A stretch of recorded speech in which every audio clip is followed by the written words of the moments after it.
Sveiki, laba diena. Šiandien aš noriu pristatyti savo naują projektą. Tai yra kvėpavimo maratonas, kuris bus sudarytas iš mažų video. Kam jis reikalingas, kodėl kilo šita mintis? Noriu pristatyti iš anksto, kas dar manęs nežino, esu choreografė, profesionali šokėja, kūrėja visų pirma, vedu dvasinį coachingą ir labai man yra artimas kinestetinis intelektas, kuris yra tiesiogiai surištas su kvėpavimu. Ir būtent kvėpavimas tai yra esminė dalis, kuris mokina mus treniruoti dėmesį. Labai dažnai man užduoda klausimus, kai vedu terapijas, mano klientai, kaip įveikti į tą būseną, kaip pajusti save, atrasti balansą ir pajusti save tetos būsenoje. Tai būtent mano manymu, kad kvėpavimas tai yra vienas iš pagrindinių elementų, kuris padeda tą pasiekti. Ir būtent todėl aš noriu pristatyti ir savo būtent tą labai įdomią sritį, surištas kinestetinio intelekto, tai yra kvėpavimas. Mes žinome, kad mes galime kvėpuoti, sugebame kvėpuoti tai natūraliai, bet mano tikslas yra, kad jūs gautumėte naudą iš to mano maratono. Tai visų pirma nauda. Diagnostika, tiesiog diagnostika.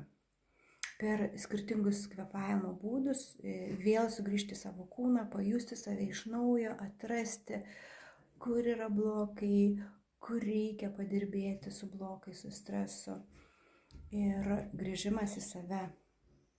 Antra nauda, kaip ir sakiau, tai pati pagrindinė, tai yra būtent dėmesio treniravimas. Ir ištreniravus šitą dėmesį, maksimaliau pajutus automatizmą per įvairius kvėpavimo pratimus, mes galėsime toliau eiti į praktikas. Ir trečia nauda, tai yra būtent kūno ritmo pajutimas. Mes dažniausiai pripratę arba stipriai judam, jaučiant stresą ir ardom save, arba pervargę, praradę resursą, tiesiog atsigulame, ilsimėmės. Bet kaip atrasti tą savo tarpinį balansą, savo kūno ritmą? Būtent bus labai stipri praktika ir aš jūs to išmokinsiu. Nes mes labai daug naudojame energijos, kai skubam, stresuojam, skubėdami. Ir kaip atsistatyti, ką daryti su tuo, kaip atrasti savo kūno, savo organizmo ritmą. Ir kvėpavimas tam labai padeda. Tad šiandieną pristatau viso pilno, dar vadinamą, pilno kvėpavimo praktiką.